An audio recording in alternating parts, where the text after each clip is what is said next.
వాస్తవ పరిస్థితిని చర్చించడానికి ప్రయత్నం చేయాలి. ఏదైతే లగచర్లో జరిగినటువంటి సంఘటన చాలా దురదృష్టకరం.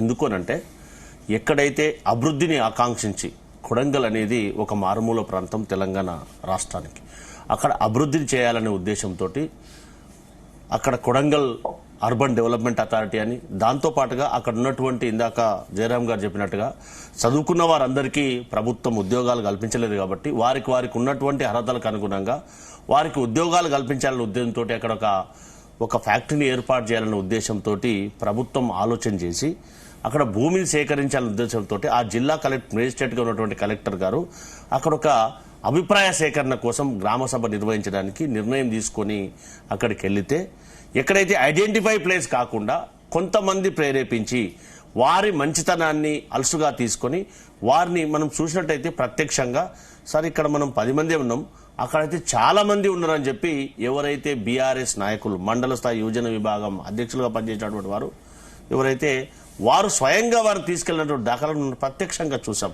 అక్కడికి వెళ్ళిన తర్వాత కూడా ఎంత మానవీయ కోణం లేకుండా ప్రదర్శించారో మనం అందరం కూడా ఒక్కసారి ఆలోచన చేయాలి. వారు దిగుతుండ కాళ్ళు కనీసం దిగకుండా ఛాన్స్ ఇవ్వకుండా కూడా కర్రలతోటి రాళ్లతో దాడి చేసినటువంటి సంఘటన ఒక్కసారి మనం అందరం కూడా ఒక మనిషిగా మానవీయ కోణంలో మనం అందరం ఏ రకంగా ఆలోచన చేయాలి. ఆ రకంగా ఆలోచన చేయకుండా బీఆర్ఎస్ పార్టీ నాయకులు అక్కడ గతంలో ప్రాతినిధ్యం వహించినటువంటి వారు కానీ లేదా బీఆర్ఎస్ వర్కింగ్ ప్రెసిడెంట్గా ఉన్నటువంటి కేటీఆర్ గారు 9 నెలల నుంచి జరుగుతుంది అంటున్నారు. మా ప్రభుత్వం వచ్చి ఎన్నాళ్ళైంది, మరి అంతకంటే ముందే ఆ ప్రపోజల్ తయారైందా, లేకపోతే మేమే గతంలో ప్రభుత్వంలో ఉండి ఆ ఆదేశాలు జారీ చేసినామా?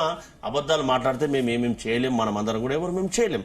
సో వాస్తవంగా ఏం జరుగుతుందంటే తెలంగాణ రాష్ట్రంలో తెలంగాణ రాష్ట్రాన్ని బదనాం చేయడానికి కానీ తెలంగాణ రాష్ట్ర ప్రజాప్రభుత్వాన్ని బదనాం చేయడానికి బీఆర్ఎస్ పార్టీ కంకణం కట్టుకున్నట్టుగా మనకు స్పష్టంగా అర్థమవుతుంది. ఈ విధంగా చేయడం అనేది ఒక ప్రతిపక్ష పార్టీ మంచి పద్ధతి కాదు.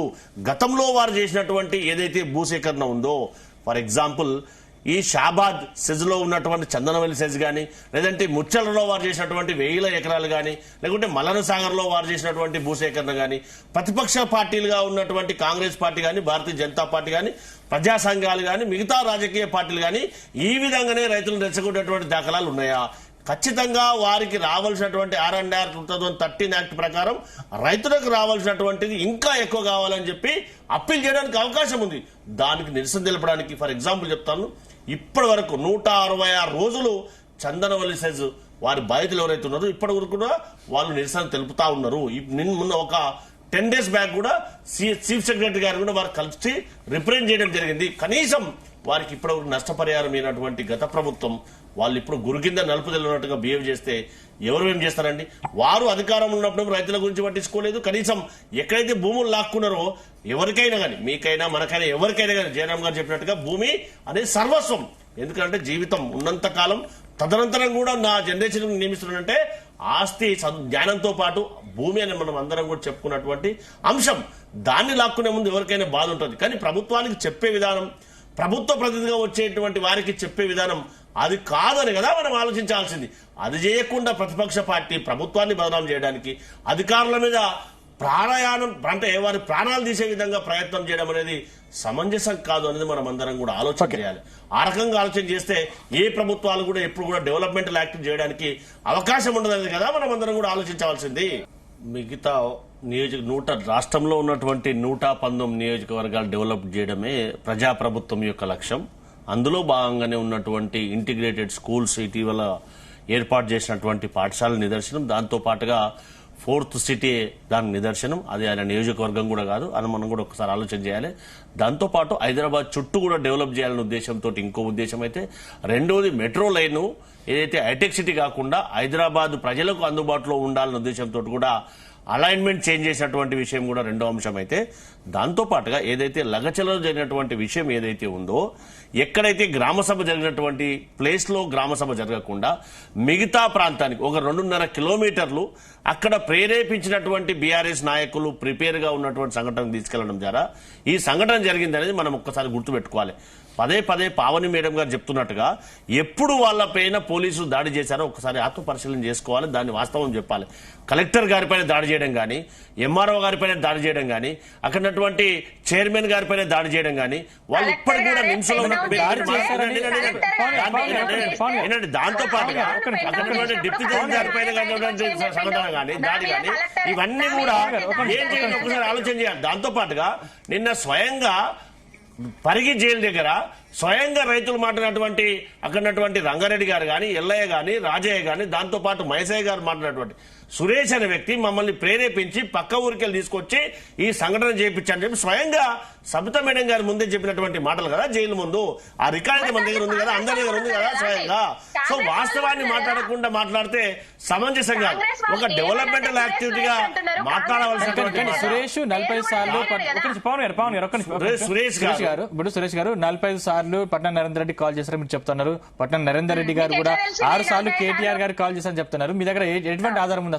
ఖచ్చితంగా ఫోన్ డేటా తీసినప్పుడు ఎవరెవరితో ఫోన్ డేటా తీసారా, అలాంటి ఫోన్ ట్యాపింగ్ చేశారా? ఫోన్ ట్యాపింగ్ ఎవరు చేశారో యావత్ సమాజానికి తెలుసు, అందరికి కూడా తెలుసు కదండి. దాని మీద ఎంక్వైరీ జరుగుతా ఉంది. దానికి ప్రభుత్వం తన పని తను చేసుకుంటూ పోతుంది కదా. వాళ్ళ లెక్క ఏ విధంగా చేసి ఎవరు ఏ విధంగా చేశారో దానికి ప్రభుత్వం ఏం చేయాలో ప్రభుత్వం తన పని చేసుకుంటూ పోతుంది కదా. వాళ్ళ లెక్క చేకచర్చాలు నడిచే అవకాశం లేదు కదా. సో వాస్తవాన్ని గ్రహించడానికి ప్రయత్నం చేయాలి.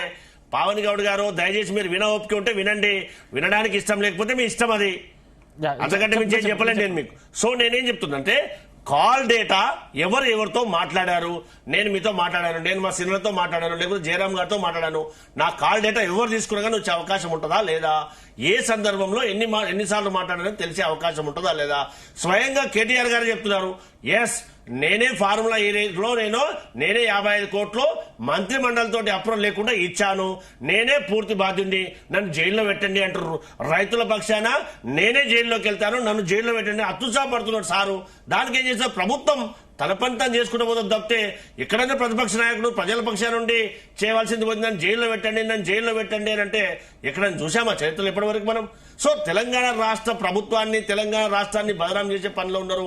వాళ్ళ ప్రభుత్వాన్ని అధికారం కోల్పోయిన తర్వాత వారు మరి మతస్థిమిస్తం సరిగ్గా ఉందో లేదో కూడా ఆలోచన చేసుకోవాలి. ఎందుకోనంటే ఒక్కసారి ఆలోచించవలసినటువంటి విషయం, ప్రభుత్వం వచ్చి ఎన్ని రోజులు అయింది, అక్కడ 9 నెలల నుంచి సంఘటన జరుగుతుంది అంటే ఏమైనా ఆలోచించదగ్గ విషయమేనా అండి. సో వాస్తవాన్ని గ్రహించడానికి పనిచేయాలి. దాంతో పాటుగా జయరామ్ గారు చెప్పినట్టుగా అభివృద్ధి అనేది ఒక ప్రాంతానికే పరిమితం కాకూడదు.